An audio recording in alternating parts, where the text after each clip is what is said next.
Hey, it's Doug from Rise Above Performance Training, and by request, we're going to go over some of my favorite kettlebell lunges today.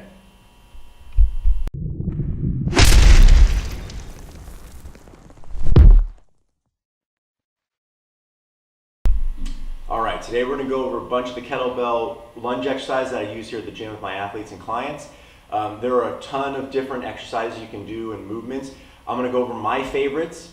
I'm not going to go over every single direction. The three primary directions that we use, or three types of lunges that we use here, are static, which means we're not going to move. We're going to set up and just move up and down in place, being evenly distributed in the weight distribution between legs, so that's static. Reverse or step back is just, like I said, we're going to step back. It's a little bit more dynamic, a little bit more applicable to athletic preparation. We're going to step back, load the rear leg, and step forward. And the third one we primarily use is a step forward or forward lunge.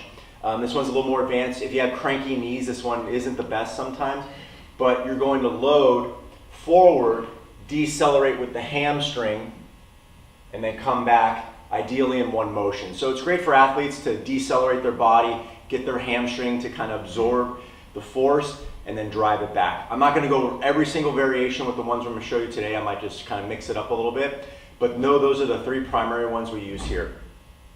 So obviously you can go entry level and use two kettlebells just like as you would two dumbbells and do a lunge. So this is kind of a good basic starter way to learn a lunge. I'll do it static. I'm going to set up here. I use two kettlebells. I'm going to drop down and just come straight up. So that's a basic entry level lunge with two bells. Now, the nice thing about the kettlebell, and you can do it with the dumbbell, the kettlebell sits a little bit nicer because the weight just drops straight down. It's not forward and back and moving around, is you can do a single lunge. I prefer to hold on the side of the leg that's going back. So a single-sided lunge, I'm going to step back, and then we'll just do a static lunge, is I'm going to drop down so the weight's out of the way, and then come straight up. What I'm looking for is making sure this doesn't pull my hip down, and I'm looking for posture, this doesn't round. So that's the challenge of this. Core tight, I'm going to drop straight down, keeping alignment, and then driving straight up. So that would be kind of the next progression of the lunge.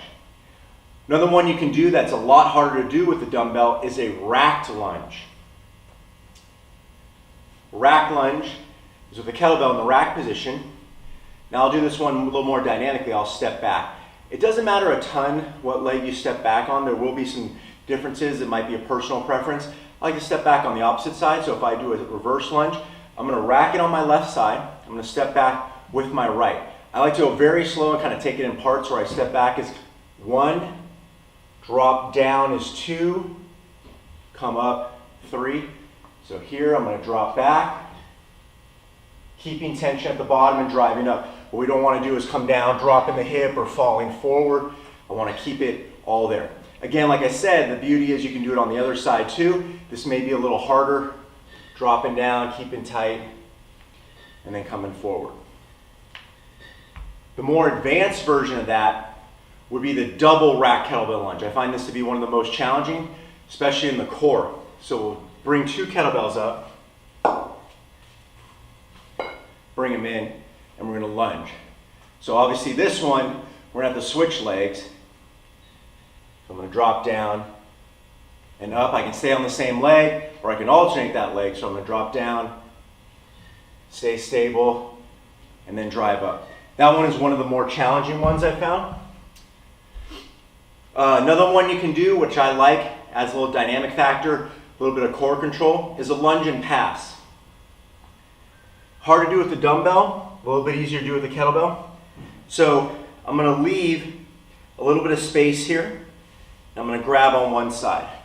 I like to step back on the side that I'm holding the kettlebell, again, just for space and I'm not getting my leg in the way. So I'm going to step backwards. You can do this stepping forward. So I'm going to go back. I take it in parts, drop down, 1, I'm stable. When I pass, I'm stable. 2, 3. What I'm not doing is doing it all at once, where I'm dropping down, twisting my body, and coming through like a basketball movement. What I want to do is really keep it stable. 1, stabilize the hip. 2, and come up 3.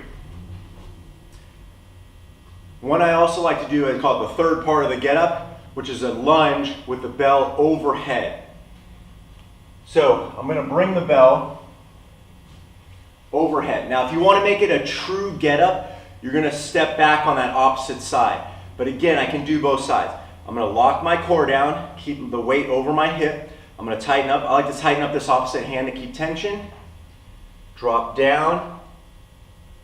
Come forward, because in a get up you're going to step up and go forward. But again, I'm trying to keep my shoulder stability, tension, coming up. I can do it on this side too. Drop down and up. I can do them statically if I need to really just focus on the movement itself. But that's the overhead lunge, very challenging. Lastly, the kettlebells offer the variety of doing them kind of in a dynamic motion. So we did the racked version, but you can also do a clean and lunge. So you get 2 combo move. So the clean, then I can lunge. Come back to a re-clean. Let's go forward this time. And I'll drop down and lunge. So you can add that dynamic motion into circuits, or just trying to get that combination movement down to see if your athletes can stabilize and do 2 movements at once. Then you got the snatch version of it. So I'll do a snatch, and then I'll tighten up, drop down to a lunge, go through with a snatch, drop down into that lunge. So as you can see, you're kind of only limited by your imagination with the kettlebell lunges. I just offer some of my favorites that we do here in the gym. Give them a shot. Let me know what you think. Please subscribe, because I'm going to put out a new video every week. And if you have any questions or suggestions for videos in the future, let me know. Thanks a lot, and we'll see you next time.